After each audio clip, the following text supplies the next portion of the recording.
Party ఫిరాయింపు ఎమ్మెల్యేల కేసులో కొత్త పరిణామం వెలుగు చూసింది. పార్టీ మారిన ఎమ్మెల్యేలు సమర్పించిన కౌంటర్ రిప్లైను అసెంబ్లీ కార్యదర్శి స్వీకరించారు. 3 రోజుల్లో రీజాయిండర్ ఇవ్వాలని పిటిషనర్లకు ఆదేశాలు ఇచ్చారు. సుప్రీంకోర్టు ఆదేశాల కారణంగా సమయ పొడిగింపునకు అనుమతి లేదని అసెంబ్లీ కార్యదర్శి తెలిపారు. అనర్హత పిటిషన్పై తుది నిర్ణయం కోసం రాజకీయ వర్గాలు ఆసక్తిగా ఎదురుచూస్తున్నాయి.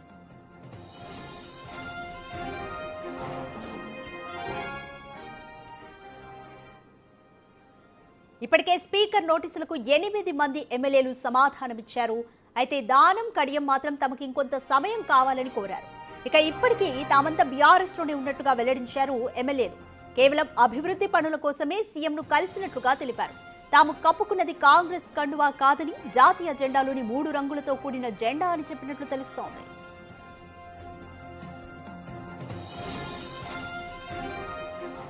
ఇక పీఎస్సీ చైర్మన్ పదవి ప్రతిపక్షానికి ఇవ్వడం ఆనవాయితీ అని ఎమ్మెల్యే అరికపుడి వివరణ ఇచ్చినట్లుగా సమాచారం. ఎమ్మెల్యేల వివరణలను బీఆర్ఎస్ కు అందించారు స్పీకర్. అయితే 3 రోజుల్లో అభ్యంతరాలుంటే తెలపాలని సూచించారు.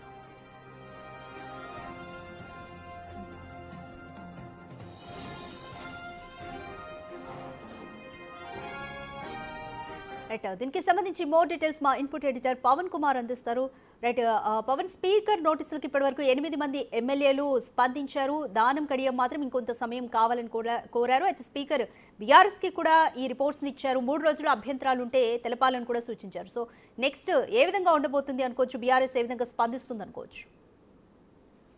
ఇప్పటికే బీఆర్ఎస్ అయితే దీనిపైన న్యాయస్థానాన్ని ఆశ్రయించింది. సుప్రీంకోర్టు కూడా దీనిపైన స్పందించింది. వెంటనే వీళ్ళపైన విచారణ జరపాలంటూ స్పీకర్కు సూచించింది. ఈ నేపథ్యంలోనే స్పీకర్ అటు పార్టీ మారారన్న ఆరోపణలు ఎదుర్కొంటున్న 10 మంది ఎమ్మెల్యేలకు నోటీసులు జారీ చేశారు. ఆ నోటీసులు అందుకున్న 10 మంది ఎమ్మెల్యేల్లో 8 మంది ఎమ్మెల్యేలు రాతపూర్వకంగా తమ వివరణ ఇచ్చారు. అంతేకాకుండా తామందరం కూడా బీఆర్ఎస్లోనే కొనసాగుతున్నామంటూ దానికి సంబంధించిన ఆధారాలను కూడా సమర్పించారు. ముఖ్యంగా అటు గద్వాల ఎమ్మెల్యే బండ్ల కృష్ణమోహన్ రెడ్డి తాను ఇప్పటికీ బీఆర్ఎస్ సభ్యునిగానే కొనసాగుతున్నాను, బీఆర్ఎస్ పార్టీలోనే ఉన్నాను, తన కార్యాలయంలో ఇంకా బీఆర్ఎస్ అధినేత కేసీఆర్ ఫోటోలే ఉంటాయి, తన నియోజకవర్గంలో తనకు తెలవకుండా, తన అనుమతి లేకుండా కొంతమంది నాయకులు అత్యుత్సాహంతో కాంగ్రెస్ పోస్టర్లలో తన ఫోటో వేయడం పట్ల తాను ఇప్పటికే పోలీస్ కేసు కూడా పెట్టానంటూ దానికి సంబంధించిన ఆధారాలన్నింటినీ కూడా అటు స్పీకర్కి సమర్పించారు. అలానే అరకపూడి గాంధీ శేరిలింగంపల్లి ఎమ్మెల్యే, ఆయన పీఏసీ చైర్మన్గా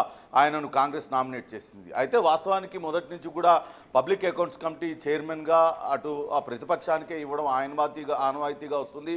అందులో భాగంగానే తనకు ఆ పదవిని ఇచ్చారు. తప్పితే తాము ఎక్కడ కూడా పార్టీ మారలేదు. తాను పీఏసీ చైర్మన్గా అటు ప్రమాణ స్వీకారం చేస్తున్నప్పుడు బీఆర్ఎస్ ఎమ్మెల్యేలు కూడా ఆ కార్యక్రమానికి హాజరయ్యారంటూ ఆయన కూడా దానికి సంబంధించిన ఫోటోలని చూపించారు. ఇక Jagtial MLA Sanjay, Gudem Mahipal Reddy, Patancheru MLA Pocharam Srinivas Reddy, Rajendra Nagar MLA Prakash Goud, అటు చేవెళ్ళ ఎమ్మెల్యే కాళే యాదయ్యతో పాటు తెల్లం వెంకట్రావు వీళ్ళందరూ కూడా ఇదే రకమైన సమాధానాలు ఇచ్చారు. తామంతా కూడా ఇంకా బీఆర్ఎస్ సభ్యులుగానే కొనసాగుతున్నాం.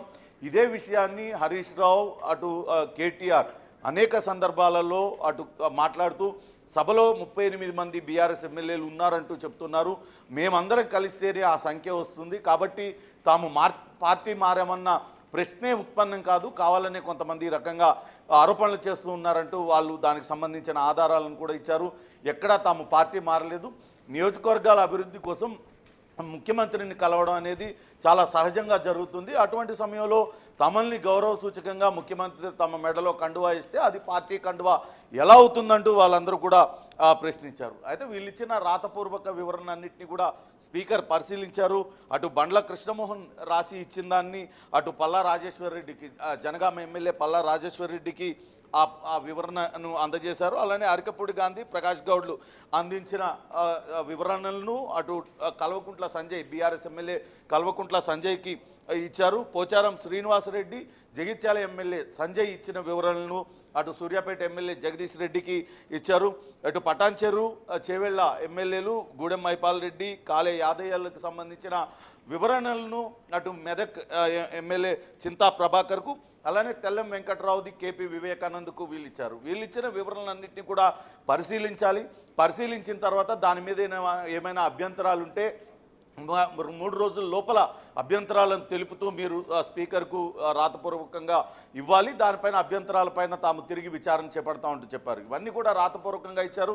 త్వరలోనే ఈ ఆరోపణలు ఎదుర్కొంటున్న ఎమ్మెల్యేలతో పాటు వీళ్లపైన ఏదైతే బీఆర్ఎస్ ఎమ్మెల్యేలు ఆరోపణలు చేస్తున్నారో వాళ్ళని కూడా పిలుస్తారు. ఎవరైతే పిటిషన్లు దాఖలు చేశారో వాళ్ళని కూడా స్పీకర్ కార్యాలయానికి పిలుస్తారు. ఇరువురిని ఎదురెదురుగా కూర్చోబెట్టి వాళ్ళని విచారించే ఒక నిర్ణయం తీసుకునే అవకాశం ఉంది. అయితే ఇంకా 2 ఎమ్మెల్యేలు, అటు Khairatabad MLA, station Ghanpur MLA Kadiyam Srihari, Danam Nagender, వీళ్ళిద్దరూ కూడా తమ వివరణ ఇవ్వడానికి కొంత గడువు కోరారు.